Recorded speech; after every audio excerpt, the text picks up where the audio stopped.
Assalamualaikum warahmatullahi wabarakatuh. Perkenalkan, nama saya Hasrina, jurusan Syariah dan Ekonomi Bisnis Islam, program studi Hukum Ekonomi Syariah. Sebagaimana membuat video ini untuk memenuhi tugas sejarah peradaban Islam dari dosen pengampu Bapak Iqbal S.Hum M.Hum.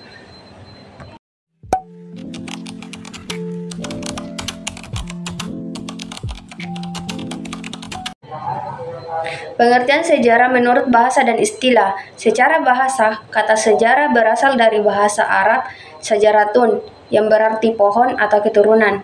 Hal ini menggambarkan kesinambungan peristiwa masa lalu, layaknya cabang-cabang yang saling terhubung. Dalam bahasa Yunani, kata histori berasal dari historia, yang berarti penyelidikan. Dalam istilah, sejarah adalah ilmu yang mempelajari peristiwa-peristiwa masa lampau yang berhubungan dengan kehidupan manusia untuk diambil pelajaran atau hikmahnya. Menurut Ibnu Khaldun, sejarah adalah catatan tentang masyarakat dan peradaban dunia serta perubahan yang terjadi dalam struktur sosial.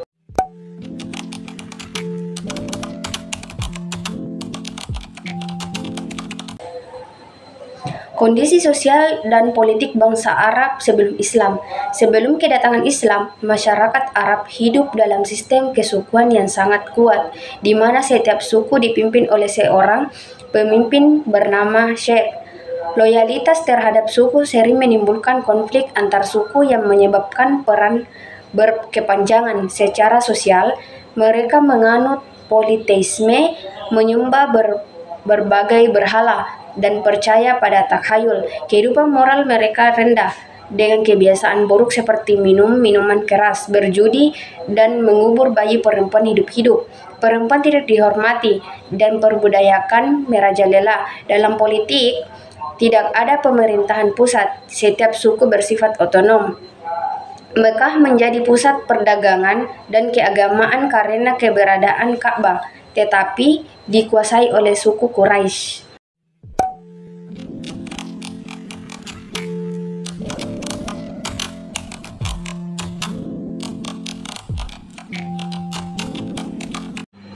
Kemajuan umat Islam pada masa Khalifah Umar bin Khattab.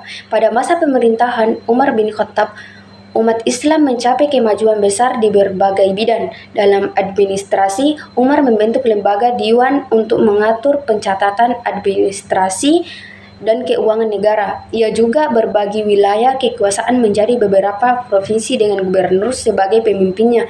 Dalam bidang militer, Umar berhasil memperluas wilayah Islam hingga Mesir, Persia, dan Syam.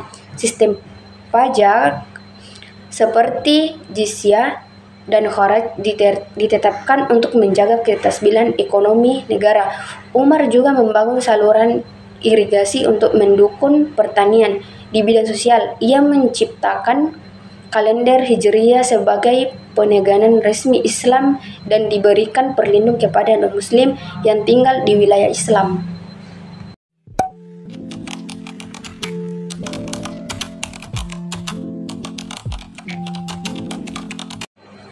Latar belakang terjadinya Perang Siffin.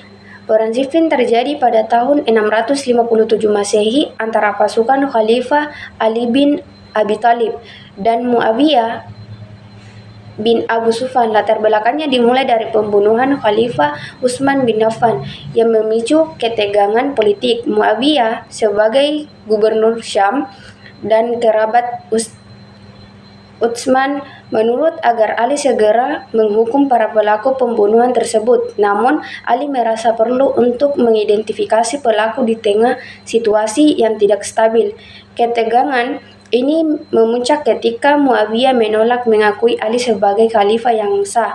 Pasukan keduanya akhirnya bertemu di Siffin di tepi sungai Eufrat yang memicu perang besar.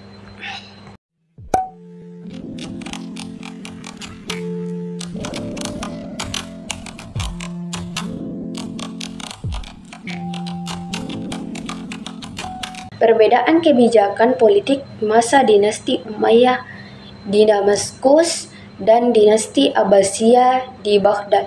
Pada masa dinasti Umayyah, Di Damaskus, kebijakan politik berfokus pada sentralisasi kekuasaan di tangan keluarga Umayyah. Kekhalifahan diubah menjadi sistem monarki di mana jabatan khalifah diwariskan secara turun-temurun. Kebijakan mereka lebih mengutamakan bangsa Arab sehingga non-Arab seperti Persia dan Mawali merasa terpinggirkan. Di sisi lain, dinasti Abbasiyah di Baghdad mengadopsi kebijakan yang lebih inklusif. Mereka melibatkan bangsa non-Arab seperti Persia dalam pemerintahan. Selain itu, dinasti Abbasiyah lebih menekankan pada pengembangan ilmu pengetahuan dan budaya, menjadikan Baghdad pusat intelektual dunia. Namun, kekuasaan mereka lebih terdesentralisasi dengan wilayah yang memiliki otonomi lebih besar dibandingkan masa Umayyah.